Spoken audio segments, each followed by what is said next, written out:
Hello friends, this is Poonam and welcome to Subira study points. तो friends, आज हम discuss करेंगे आरटीई 2009 यानी कि शिक्षा का अधिकार अधिनियम 2009।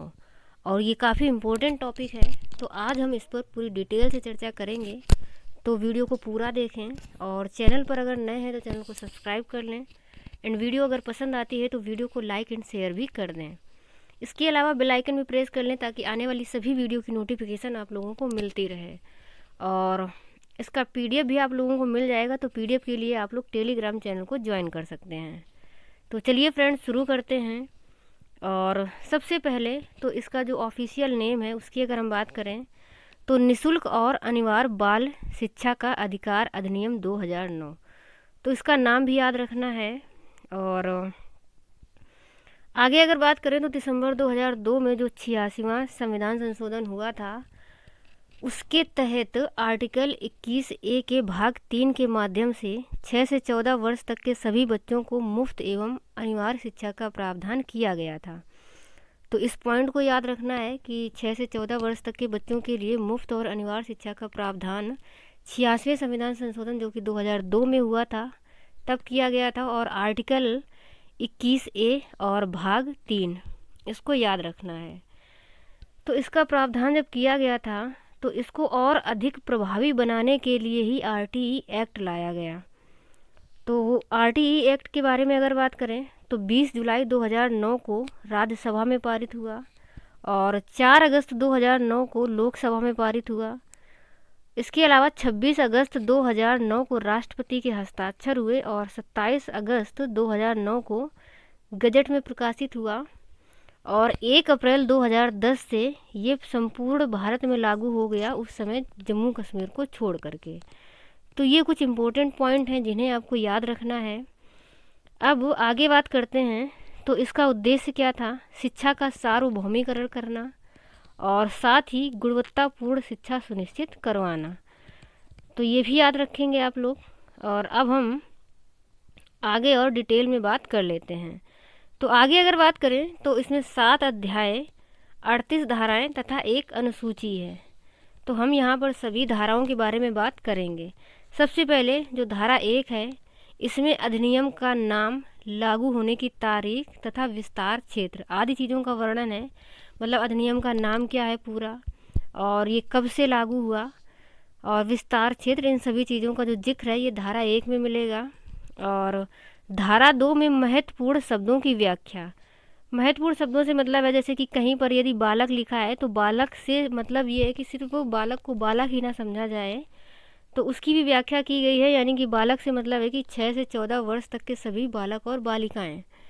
तो बालक शब्द से मतलब ये रहेगा कि उसमें 6 से 14 वर्ष तक के जितने भी बच्चे हैं वो सभी सम्मिलित रहेंगे। तो इस तरीके से कुछ महत्वपूर्ण शब्द हैं, उनकी व्याख्या की गई है धारा 2 में। जैसे कि प्रारंभिक शिक्षा, यदि कहीं पर लिखा है तो प्रारंभिक शिक्षा से मतलब है कि 1 से लेकर के 8 तक की शिक्षा। समुचित सरकार की व्याख्या की गई है, स्थानीय सरकार की और स्कूल की व्याख्या की गई है। तो कुछ महत्वपूर्ण शब्द हैं जिनकी व्याख्या धारा 2 में की गई है। और आगे बात कर लेते हैं धारा 3। तो धारा 3 में 6 से 14 वर्ष तक के सभी बालक बालिकाओं को शिक्षा उपलब्ध करवाना, ये वर्णित है धारा 3 में। और धारा 4 में उम्र के आधार पर प्रवेश, यानी कि बच्चे की उम्र के हिसाब से हमें कक्षा में प्रवेश दिलाना है। मतलब यदि बच्चा ने स्टार्टिंग से पढ़ाई नहीं भी की है तब भी उसकी उम्र को देखते हुए हमें उसका प्रवेश लेना है कि वह किस क्लास में जाने के लायक है, उसका उसी उम्र के हिसाब से प्रवेश। आगे बात करते हैं तो धारा 5 में है कि देश के किसी भी स्कूल में स्थानांतरण का अधिकार है। तो मतलब देश के किसी भी स्कूल में स्थानांतरण किया जा सकता है और इसका अधिकार बच्चों को है। और ये वर्णित है धारा 5 में। कोई भी स्कूल टीसी देने से मना नहीं कर सकते, यदि मना किया तो कानूनी कार्रवाई होगी। और साथ ही बिना टीसी के प्रवेश होगा। मतलब कि यदि टीसी, पहली बात तो मना करने पर कार्रवाई होगी, फिर भी यदि टीसी नहीं है बच्चे के पास तो बिना टीसी के भी प्रवेश लिया जाएगा। ये सारी चीज़ें वर्णित हैं धारा 5 में। और अब अगला जो पॉइंट है यानी कि धारा 6 की अगर बात करें तो धारा 6 में है कि बालक के घर से 1 से 3 किलोमीटर की दूरी पर क्रमशः प्राथमिक विद्यालय एवं उच्च विद्यालय की स्थापना की जाएगी। तो कहने से मतलब ऐसे है कि जो बालक का घर है तो बालक के घर से 1 से 3 किलोमीटर यानी कि 1 किलोमीटर की रेंज में रहेगा प्राथमिक विद्यालय और 3 किलोमीटर के आसपास रहेगा उच्च प्राथमिक विद्यालय। यानी कि इससे ज़्यादा दूरी पर विद्यालय नहीं स्थापित किए जाएंगे, इसी के आसपास ही विद्यालय स्थापित रहेंगे। और धारा 7 की अगर बात करें तो इसमें केंद्र एवं राज्य सरकारों के व्यय का अनुपात शामिल है कि केंद्र सरकार कितना व्यय करेगी शिक्षा पर और राज्य सरकार कितना। तो केंद्र एवं राज्य सरकार के व्यय का जो अनुपात है वो शामिल है धारा 7 में। एंड धारा 8 की अगर बात करें तो इसमें समुचित सरकार के कर्तव्य हैं, पूरी सरकार के क्या कर्तव्य हैं शिक्षा के प्रति, ये वर्णित हैं धारा 8 में। और साथ ही जो स्थानीय सरकारों के कर्तव्य हैं ये वर्णित हैं धारा 9 में और माता पिता के कर्तव्य धारा 10 में। इसके अलावा आगे अगर बात करें तो धारा 11 में पूर्व माध्यमिक शिक्षा की व्यवस्था, इसका वर्णन किया गया है धारा 11 में। और धारा 12 में है प्रत्येक स्कूल की 25% सीटें वंचित वर्गों के लिए आरक्षित होंगी, इसका वर्णन है धारा 12 में। और धारा 13 की अगर बात करें तो कोई भी प्रवेश परीक्षा नहीं ली जाएगी, यानी कि बच्चों का एडमिशन करते टाइम कोई प्रवेश परीक्षा नहीं लेनी है, बिना प्रवेश परीक्षा के ही हमें बच्चों का एडमिशन करना है। और इसके अलावा कोई प्रवेश शुल्क भी नहीं लिया जाएगा। और यदि आप पकड़े जाते हैं तो जितनी भी राशि आपने प्रवेश में ली है उसका 10 गुना आपको जुर्माना देना पड़ेगा। तो आप पहली बात तो बिना प्रवेश मतलब बिना परीक्षा के ही प्रवेश लेंगे एक बच्चे का, और इसके अलावा शुल्क भी नहीं ले सकते। यदि आपने शुल्क ली है तो जितनी शुल्क ली है उसका 10 गुना आपको जुर्माना देना पड़ेगा। और धारा 14 की अगर बात करें तो उम्र प्रमाण पत्र ना होने पर भी प्रवेश, मतलब कि यदि बच्चे के पास उम्र प्रमाण पत्र नहीं है तब भी उस बच्चे का प्रवेश लिया जाएगा। तो बिना उम्र प्रमाण पत्र के भी प्रवेश लिया जाएगा बच्चों का, ये धारा 14 में वर्णित है। और धारा 15 की अगर बात करें तो निर्धारित अवधि के बाद भी प्रवेश, कहने का मतलब ऐसे है कि यदि बच्चा कोई बीच में एडमिशन लेने आता है तब भी उसका एडमिशन लिया जाएगा। ऐसा नहीं है कि यदि बच्चा बीच में आया है तो अब उसका एडमिशन ना लिया जाए, यानी कि निर्धारित अवधि के बाद भी प्रवेश। और धारा 16 की अगर बात करें तो अवरोधन एवं निष्कासन पर रोक है, यानी कि अवरोधन से मतलब है कि किसी भी बच्चे को हम फेल नहीं करेंगे, मतलब एक ही क्लास में बार बार नहीं उसको पढ़ाया जाएगा, यानी कि अवरोध नहीं करना है। और निष्कासन से मतलब है कि बच्चे को हम निकालेंगे नहीं। तो अवरोधन और निष्कासन पर रोक है, ये धारा 16 में है। और धारा 17 की अगर बात करें तो किसी भी प्रकार की शारीरिक या मानसिक प्रताड़ना पर रोक है, यानी कि आप बच्चे को ना ही शारीरिक रूप से दंडित कर सकते हैं और ना ही मानसिक रूप से, इस पर रोक है पूरी तरीके से। और इसका वर्णन है धारा 17 में। इसके अलावा धारा 18 की अगर बात करें तो बिना मान्यता के स्कूल नहीं चलाया जाएगा, पकड़े जाने पर पहली बार में 1 लाख तथा बाद में 10,000 प्रतिदिन के हिसाब से आपको जुर्माना देना पड़ेगा। मतलब कहने का मतलब ये है कि पहली बात तो आप बिना मान्यता के स्कूल नहीं चला सकते, और यदि चलाते हैं और पकड़े गए तो जब भी आप पकड़े जाएंगे तो पहली बार आपसे 1 लाख रुपए जुर्माना लिया जाएगा। उसके बाद यदि दोबारा फिर आप पकड़े जाते हैं तो जितने भी दिन के बाद आप पकड़े जाएंगे तो 10,000 प्रतिदिन के हिसाब से फिर आपसे दोबारा में जुर्माना लिया जाएगा। तो इसका वर्णन है धारा 18 में। और धारा 19 की अगर बात करें तो इसमें विद्यालय के मान एवं मानदंड शामिल हैं, तो इन पर भी बात कर लेते हैं कि कुछ विद्यालय के मान एवं मानदंड हैं वो क्या हैं। सबसे पहले तो सभी मौसमों में सुरक्षित रहने वाले विद्यालय भवन, यानी कि विद्यालय भवनों का निर्माण इस तरीके से करवाया जाए कि वो सभी मौसमों में सुरक्षित हों। और बालक बालिकाओं के लिए अलग अलग शौचालय की व्यवस्था करवानी है, साथ ही बच्चों के लिए खेल का मैदान उपलब्ध हो और शुद्ध एवं पेयजल की व्यवस्था। इसके अलावा पुस्तकालय भवन हो, यानी कि पुस्तकालय की भी व्यवस्था करनी है। और मिड डे मील पकाने के लिए रसोई घर का पर्याप्त स्थान होना चाहिए। इसके अलावा सुरक्षा की दृष्टि से स्कूल के चारों तरफ 4 दीवारी होना आवश्यक है। तो ये सारी चीज़ें वर्णित हैं धारा 19 में। और एक बात और बता दें कि इसमें एक अनुसूची भी है, तो इसका वर्णन अनुसूची में है। अब आगे देख लेते हैं जो धारा 20 है। तो धारा 20 में अनुसूची में संशोधन का जो अधिकार है वो केंद्र सरकार को होगा, मतलब अनुसूची में संशोधन भी किया जा सकता है और इसका अधिकार केंद्र सरकार को होगा। इसके अलावा आगे अगर बात करें धारा 21 की, तो विद्यालय प्रबंधन समिति का गठन, मतलब विद्यालय प्रबंधन समिति का गठन किया जाएगा और जिसकी जो आधी संख्या है वो महिलाओं की होगी और कुल संख्या का 3/4 भाग अभिभावकों का होगा और उसमें भी आधी महिलाएं रहेंगी।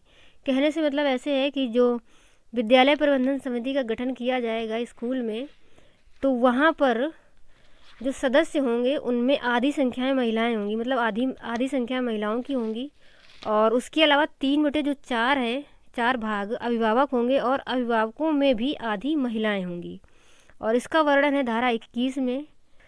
इसके अलावा धारा 22 की अगर बात करें तो इसमें एसएमसी का कार्य, विद्यालय विकास योजना आदि चीज़ें सम्मिलित हैं और धारा 23 की अगर बात करें तो शिक्षकों की योग्यताएं, वेतन, सेवा शर्तें, इन चीज़ों का वर्णन है धारा 23 में। मतलब इसी में बताया गया है कि टेट सीटेट अनिवार्य है, बीएड या बीटीसी जो भी चीज़ें हैं, ये शिक्षकों की योग्यताएं, इनका वर्णन धारा 23 में किया गया है। अब आगे बात करते हैं शिक्षकों के कर्तव्य और इनका वर्णन है धारा 24 में। तो शिक्षकों के क्या कर्तव्य हैं? एक तो नियमित एवं समय पालन, मतलब एक शिक्षक के अंदर नियमितता का गुण होना चाहिए और समय पालन का गुण होना चाहिए। यानी कि जब एक शिक्षक नियमित रूप से किसी कार्य को करता है, समय का पालन करता है, तो क्योंकि बच्चे जो हैं वो शिक्षक का अनुकरण करते हैं तो बच्चों के अंदर भी ये गुण विकसित होगा। इसलिए प्रत्येक शिक्षक का कर्तव्य है कि उसके अंदर नियमितता एवं समय पालन का गुण हो। इसके अलावा पाठ्यक्रम को समय पर पूरा करना, तो पाठ्यक्रम को भी समय पर पूरा करना आवश्यक है।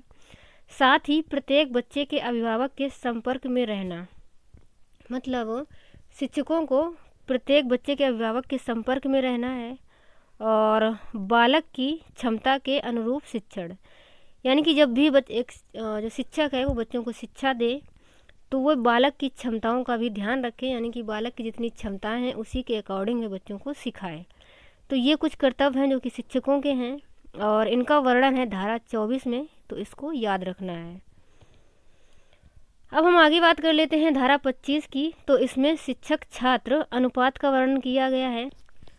तो सबसे पहले प्राथमिक स्तर की बात कर लेते हैं। तो प्राथमिक स्तर पर 60 छात्रों पर 2 शिक्षक, यानी कि यदि 60 से कम छात्र होते हैं तो वहाँ पर विद्यालय ही नहीं चलाया जाएगा, यानी कि कम से कम 60 छात्र होने आवश्यक है। तो 60 छात्रों पर 2 शिक्षक रहेंगे और 60 छात्र से यदि ऊपर होते हैं, यानी कि 61 से लेकर 90 तक, तो वहाँ पर 3 शिक्षक होंगे और 90 से ऊपर 120 तक यदि छात्र हैं तो वहाँ पर 4 शिक्षक रहेंगे और 120 से ऊपर यदि बच्चे होते हैं, यानी कि 120 से ऊपर, यानी कि 121 से लेकर, तो वहाँ पर 5+1 शिक्षक उपलब्ध होंगे और यदि बच्चे 150 से ऊपर हो जाते हैं, यानी कि 150 से लेकर 200 तक, तब वहाँ पर एक प्रधानाध्यापक भी होगा। और इसके अलावा यदि 200 छात्र हैं, किसी भी स्कूल में 200 छात्र तक हैं, तो वहाँ पर जो शिक्षक छात्र अनुपात है वो 1:30 का रहेगा और यदि संख्या 200 से ऊपर होती है छात्रों की, तब वो अनुपात 1:40 हो जाएगा, जो शिक्षक और छात्र का अनुपात है। मतलब सामान्यतः तो 1:30 का ही रहेगा, लेकिन यदि बच्चों की संख्या 200 से ज़्यादा हो जाती है तो प्राथमिक स्तर पर ही शिक्षक छात्र का जो अनुपात है वो 1:40 हो जाएगा। अब आगे उच्च प्राथमिक स्तर की बात कर लेते हैं। तो यहाँ पर जो शिक्षक छात्र अनुपात है वो 1:35 होगा और 100+ छात्रों पर एक प्रधानाध्यापक होगा।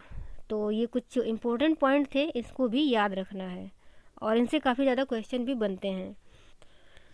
अब धारा 26 की बात कर लेते हैं। तो स्कूल कुल शिक्षकों की संख्या का 10% से ज़्यादा पद खाली नहीं रखे जा सकते। मतलब कहने से मतलब ये है कि किसी भी स्कूल में शिक्षकों की संख्या का 10% से ज़्यादा पद खाली नहीं रखना है। इसका वर्णन है धारा 26 में। और धारा 27 की अगर बात करें तो धारा 27 में चुनाव, जनगणना, आपदा राहत कार्य के अलावा शिक्षकों को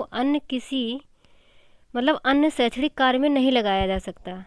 यानी कि चुनाव, जनगणना और आपदा राहत के अलावा शिक्षकों को अन्य शैक्षणिक कार्य में और नहीं लगाया जाएगा। इसके अलावा धारा 28 की अगर बात करें तो सरकारी शिक्षकों को निजी ट्यूशन पढ़ाने पर रोक है, यानी कि एक शिक्षक छात्रों को निजी ट्यूशन नहीं पढ़ाएगा, इस पर रोक है और इसका वर्णन है धारा 28 में। और धारा 29 की अगर बात करें तो यहाँ पर पाठ्यक्रम एवं मूल्यांकन के कुछ नियम हैं, तो उसको भी देख लेते हैं। सबसे पहले तो बाल केंद्रित शिक्षा होनी चाहिए और समावेशी शिक्षा, यानी कि बाल केंद्रित शिक्षा से मतलब होता है कि हमें बालकों की रुचियों क्षमताओं को ध्यान में रखना है, और समावेशी से मतलब है कि सभी के लिए शिक्षा, यानी कि हमें शिक्षा में सबको शामिल करना है। और साथ ही गतिविधि आधारित शिक्षा हमें बच्चों को देनी है, क्योंकि गतिविधियों के माध्यम से बच्चे ज़्यादा सीखते हैं। इसके अलावा सर्वांगीण विकास की शिक्षा देनी है, यानी कि हमें बच्चों को ऐसी शिक्षा देनी है कि बच्चों का सर्वांगीण विकास हो, तो सर्वांगीण विकास को ध्यान में रखते हुए बच्चों को शिक्षा देनी है। और भय मुक्त वातावरण में शिक्षा, यानी कि वातावरण स्कूल का हमें ऐसा बनाना है, यानी कि एक शिक्षक को ऐसा वातावरण बनाना है, ऐसा माहौल क्लास में बना के रखना है कि जो बच्चा है वो बिना डरे सीखे। तो भय मुक्त वातावरण में शिक्षा देनी है बच्चों को, और संवैधानिक मूल्यांकन करना है। इसके अलावा सतत एवं व्यापक मूल्यांकन भी हमें बच्चों का करना है।